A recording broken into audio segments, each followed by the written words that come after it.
On a quiet Tuesday morning in one of Sydney's wealthiest waterfront neighborhoods, a woman walked downstairs carrying laundry, probably thinking about errands, emails, groceries, maybe dinner plans later that night. The ordinary drifting thoughts that fill the mind during routine moments that feel too insignificant to ever become the last peaceful memory before violence enters your life. A few floors away, in the same building, another woman sat working from home with her dogs nearby, typing on a laptop inside an apartment she believed was secure. Then suddenly, there were screams echoing through the hallway. A stranger had entered the building, and according to police, the man moving through that apartment complex, armed with a knife, was not some drifter off the streets, not someone residents recognized as dangerous, but a former celebrity dentist and wellness influencer named Dr. Steven Lin, a man who once built a career teaching people how to heal their bodies naturally before allegedly descending into meth addiction, paranoia, violence, and complete psychological collapse. This is the very recent story of horror at Potts Point. I'm your host, Stacy Lee. Let's begin.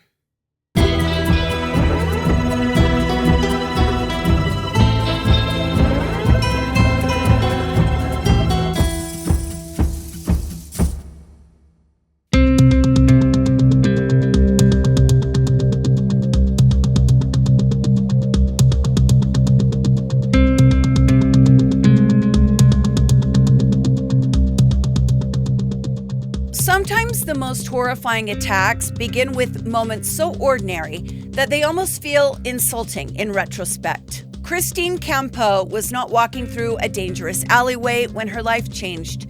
She was doing laundry inside her apartment complex at Potts Point, one of Sydney's most expensive and densely populated neighborhoods, a place filled with luxury apartments, rooftop terraces, yoga studios, professionals, tourists, and of course the quiet confidence that people develop when they believe they are living in a safe building, in a safe part of the city. Communal laundry rooms are strange little pockets of domestic routine. People shuffle in half awake, carrying detergent and towels. They leave their things unattended. They stand around folding shirts while staring at their phones. Nobody enters those spaces expecting violence because laundry rooms symbolize maintenance and repetition and normal life, which is exactly why what happened there felt so psychologically disturbing afterward. According to Christine's later television interview, she walked into the laundry area and immediately noticed a man standing there behaving strangely. Not everyone watches true crime, but we know that's your sign to get the hell out of there. At first, this interaction did not feel dangerous. In fact, Christine later admitted she did not initially feel an ounce of fear. What she saw was not a man holding a knife or a gun. It was a man holding her underwear. That detail sounds almost absurd until you imagine the scene properly. Fluorescent lights overhead, dryers spinning nearby, and then suddenly a stranger standing there holding intimate pieces of your clothing in his hands. Christine later said that Steven Lin appeared embarrassed after being caught, almost sheepish. His face turned red as though he had simply been discovered doing something humiliating and bizarre rather than violent. But that moment matters because it reveals how human beings psychologically process danger in real time. The brain wants explanations and normalcy. Maybe he's mentally ill. Maybe he's stealing things. Maybe he's confused. Almost nobody instantly jumps to, this person is about to kill me. So Christine takes a split second and then she realizes that her keys are not where she left them in the laundry room. So she says to this man who is standing there holding her underwear, "Give me my keys back." And he takes off out of the laundry room area. So Christine chases him, still believing this kind of confrontation is with a thief, rather than the opening moments of catastrophic violence. But again, if you watch true crime, don't confront these people. Don't try to deal with this on your own. Get the cops immediately. And Steven Lin changed very quickly. The attack turned to something predatory. First, Steven Lin pretended to cooperate. He acted like he was going to give Christine her keys back. He was going to hand them over to her. It was a tiny gesture, a fake surrender, And then without warning, he exploded into violence. Steven Lin punched Christine in the face. She says he smashed her face so hard that she couldn't see for a moment. That's how she later described the moment. And then she said the blows came repeatedly and rapidly.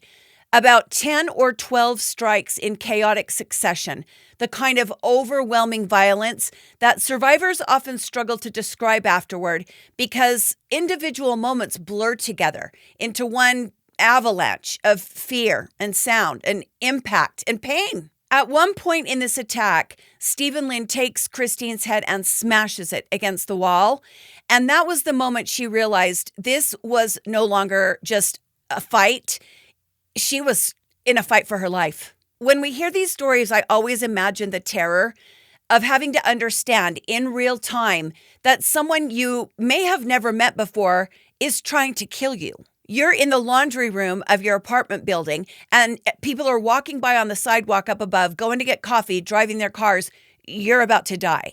The dryers are still going, the lights are still on, but your reality has just completely shattered. Neighbors later reported hearing screaming echoing through the building. One resident called emergency services, saying he heard what sounded like a woman in severe distress. And that phone call may have saved multiple lives. Because according to investigators, Steven Lin did not stop after attacking Christine Campeau. He moved deeper into the building. And upstairs, another woman had absolutely no idea blood was already drying beneath her.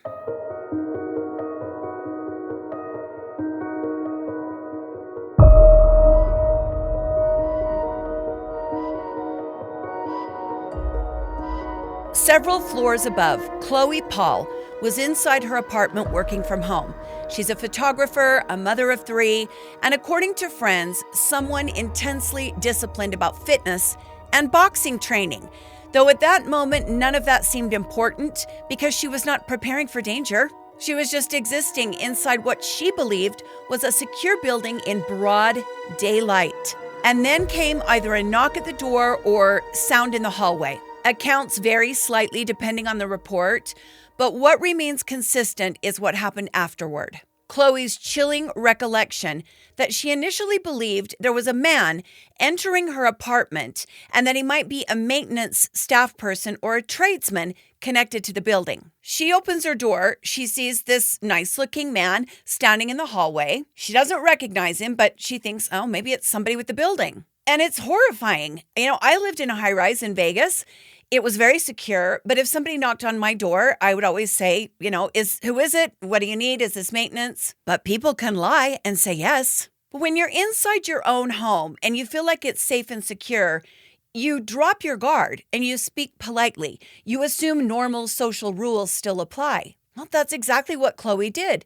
She greeted the man calmly, saying, "Hi, can I help you?" He did not speak a word. The violence began instantly. No argument, no escalation, no warning, just impact. Steven Lin struck Chloe with such force that her nose broke immediately. Then he forced his way further into the apartment while demanding money and attacking her. The apartment transformed from a home into a crime scene within seconds.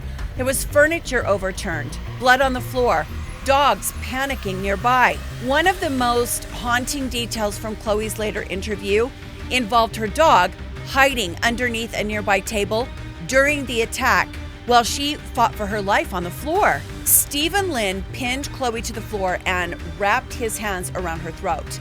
And that is where many victims break psychologically. Strangulation creates uniquely primal panic.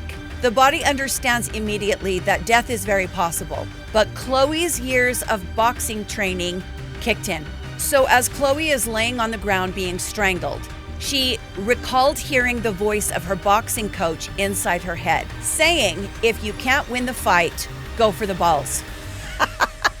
It's darkly funny afterwards, but horrifying in the moment. This was no longer a fight governed by social norms or morality or dignity. This was survival. And when you're fighting for survival, you do what you have to do. Chloe kicked Steven Lin in the balls so hard that it took his breath away from him. It weakened him for long enough for her to roll out from underneath him, and she ran and got to a phone, called the police. Kick him in the nuts, ladies. She saved her own life. Outside the apartment building, sirens were already approaching because neighbors had heard the screaming echoing through the building. One neighbor in particular acted immediately after hearing violence unfolding nearby, and this neighbor received well-deserved praise. So many people hear things and think, it's probably nothing, none of my business. We all need to be a little more involved. It takes a village. We got to get back to being a village. Think about how many true crime stories end differently than this one does because people ignore strange sounds. They don't want to overreact. They assume someone else will intervene. They convince themselves that it's probably just people in an argument. But this neighbor called immediately. And by the time officers arrived, Steven Lin was reportedly still inside the building, armed with a knife.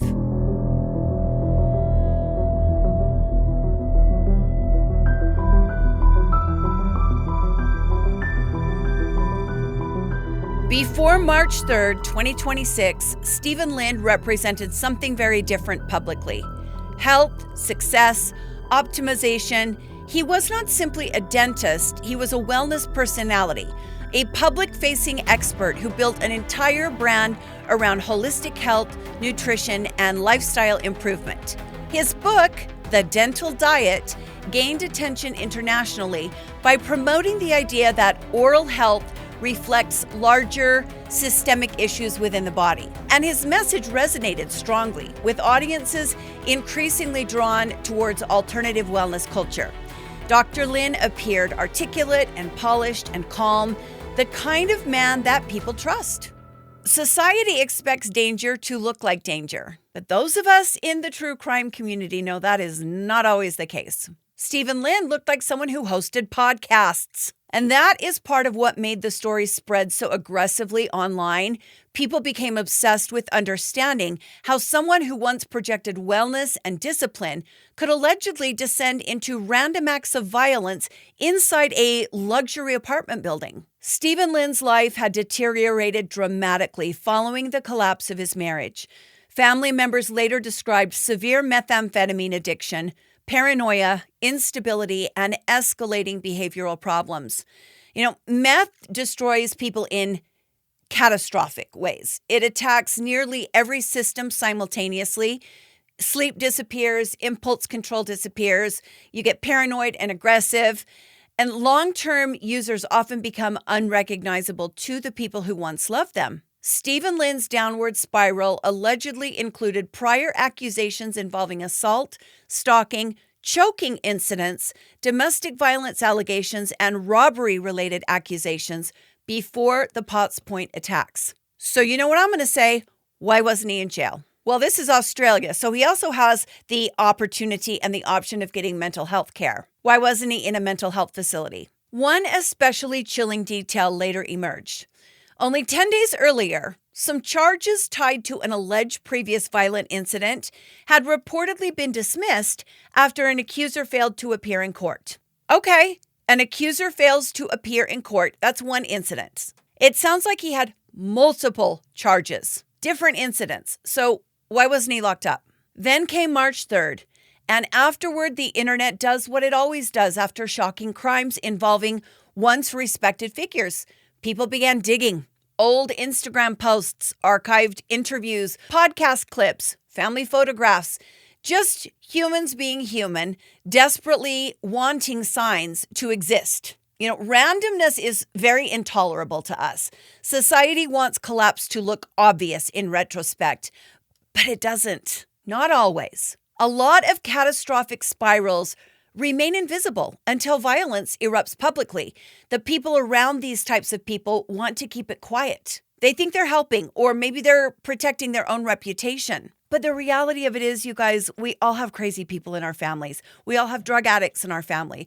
We all have problematic people in our family. It's nothing to be embarrassed about. get involved and help them get help, even if that means exposing them. But online, one of the most unsettling parts of this story is that somewhere between Steven Lin, the wellness influencer, and Steven Lin, the attacker, lies a transformation that no one successfully stopped.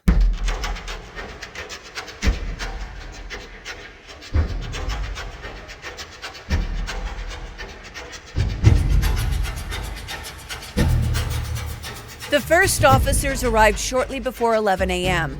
By then, the apartment building had descended into chaos. Residents hid behind locked doors. Some reportedly listened from inside apartments while hearing police shouting commands in the hallway. Others watched emergency vehicles flood the street below. Inside the building, officers confronted Steven Lin while he was reportedly still armed with a knife. Authorities later stated that police attempted to de-escalate the situation first. According to official accounts, officers deployed a taser, but it failed. That detail became critically important afterward because the public often misunderstands tasers as guaranteed non-lethal solutions. In reality, I've learned, tasers fail regularly due to thick clothing, body positioning, intoxication, probe placement. So Steven Lin continued advancing while threatening officers with a knife. And one officer fired. A single gunshot echoed through the apartment hallway. And somewhere nearby, Campeau heard it. Christine later described how she felt after hearing that shot. Relief. Not celebration, but relief. Because suddenly she realized she was never going to have to see this guy again. Never testify across from him in court, never fear future encounters, never relive the attack repeating through the years. The danger was over for her, but she was gravely injured. Steven Lin died at the scene, and almost instantly the building transformed into a massive crime scene with police tape, ambulances lined in the street and helicopters circling overhead. Residents who had woken up expecting an ordinary Tuesday now found themselves standing outside a homicide scene in one of Sydney's wealthiest neighborhoods. Detectives are trying to unravel how a high-flying dentist ended up attacking two strangers before being shot dead by police in Potts Point. Steven Lin was a best-selling author and social media star, but the father of 6 recently spiralled with drug use and brushes with the law. He was the Central Coast dentist who had a brief brush with fame. I'm Dr. Steven Lin, and I help you to understand how messages in your teeth connect directly to your brain. Steven Lin was an author, a regular on speaking tours, his message clean living. To help you take back your oral health. His life ended yesterday. Shot dead by police after investigators say he randomly attacked 2 women, then came at officers with a knife. A taser was deployed. It was ineffective. 1 round was discharged by a police officer, striking the male. Lin had broken into the Potts Point apartment building and, in a bizarre chain of events, was found going through residents' laundry. When he was approached, police say he pulled out the weapon and attacked a 48-year-old woman, then a 56-year-old, before jumping out a window.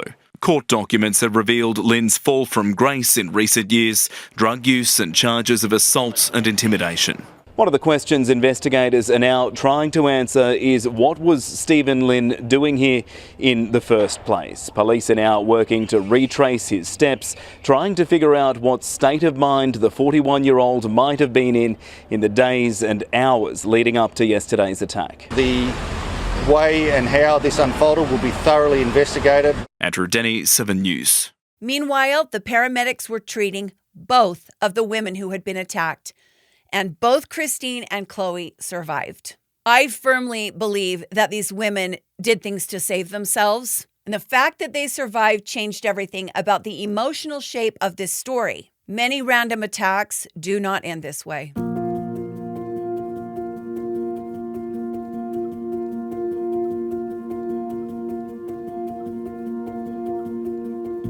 One week later, the public saw something extraordinary. A photograph. This photograph, Chloe, Paul, and Christine Campeau standing together after surviving Dr. Steven Lin. They were bruised and bandaged, but they were alive. This image carries so much emotion. True crime audiences, we are accustomed to memorial photos, not recovery photos. The women later spoke publicly about what happened to them, describing their surgeries, the trauma, the fear, and the surreal aftermath of suddenly becoming national news. Christine suffered severe facial injuries and a broken nose. Chloe also suffered a broken nose and extensive injuries requiring surgery.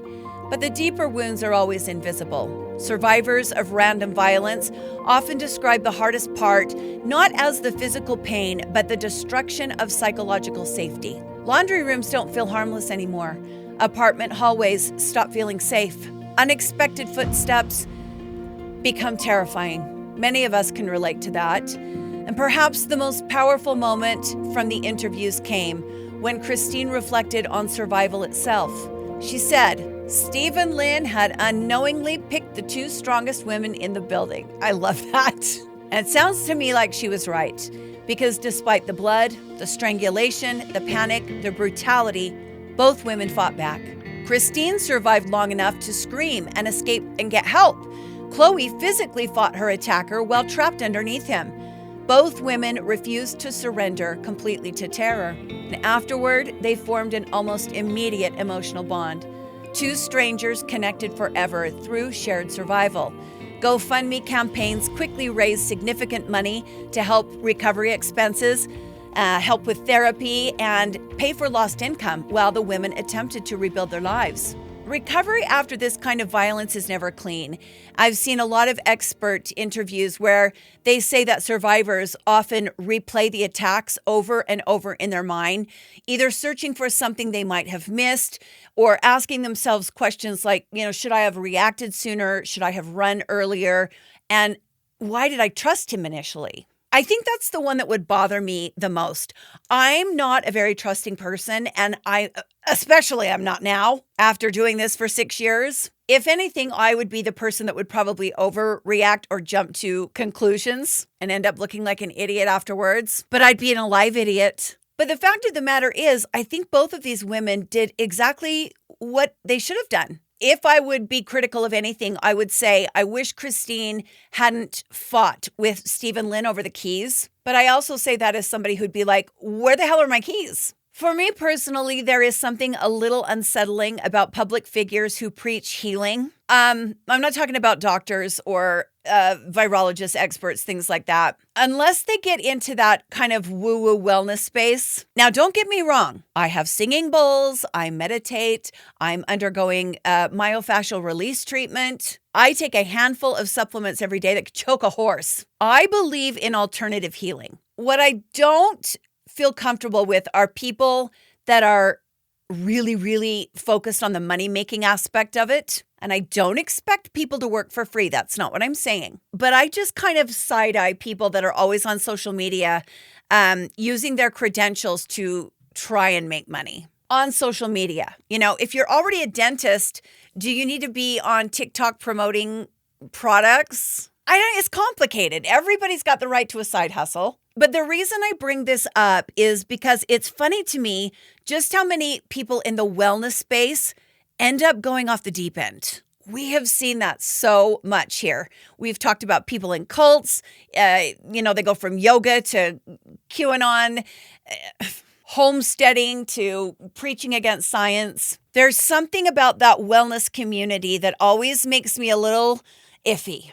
And then you have people like Steven Lin. He went completely off the deep end, proving it's not impossible. And these kinds of stories force society to confront how little people truly know about strangers behind their carefully curated identities. I could be talking about myself right now.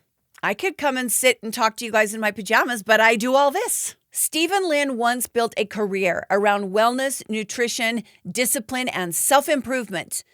Then his life ended in the hallway of an apartment building after attacking two women he'd never met. And somewhere between those two realities exists a human collapse so catastrophic that even people close to Steven Lin cannot stop it, could not stop it. His estranged wife later spoke publicly about betrayal, affairs, addiction, abuse, and emotional devastation inside their marriage. Family members described Steven Lin spiraling, and police records reflected escalating instability. The public saw fragments of that, but the women saw the final result up close.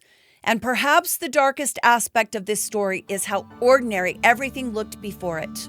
One minute, it was laundry and a Tuesday, and the next, there was blood running on the floors and police running through a luxury apartment building, a gunshot echoing through Potts Point, and afterward, silence, except for the survivors. Unlike so many true crime stories, this one did not end with memorial candles or funeral processions for the victims. It ended with 2 women still standing, traumatized, changed forever, but alive.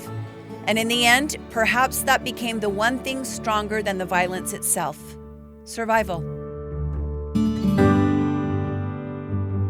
I hope you enjoyed that story. It's nice to tell one with a better ending once in a while. And I want to send all the love from the Dark Hearts community to Christine and Chloe. Hit the like button if you like the video. Subscribe to the channel if you want to see more from me.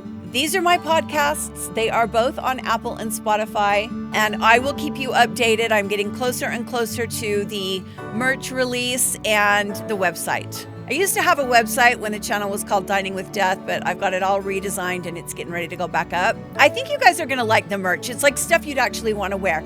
Yes, some of it has my logo on it, but I've tried to design things that I think you guys will actually enjoy wearing. I sure do love you, and I appreciate more than I will ever be able to tell you your comments, your friendship, your interaction. I look forward to it. Stay safe, my friends, and be kind to each other. I will see you next time on Dark Hearts with Stacy Lee. Bye.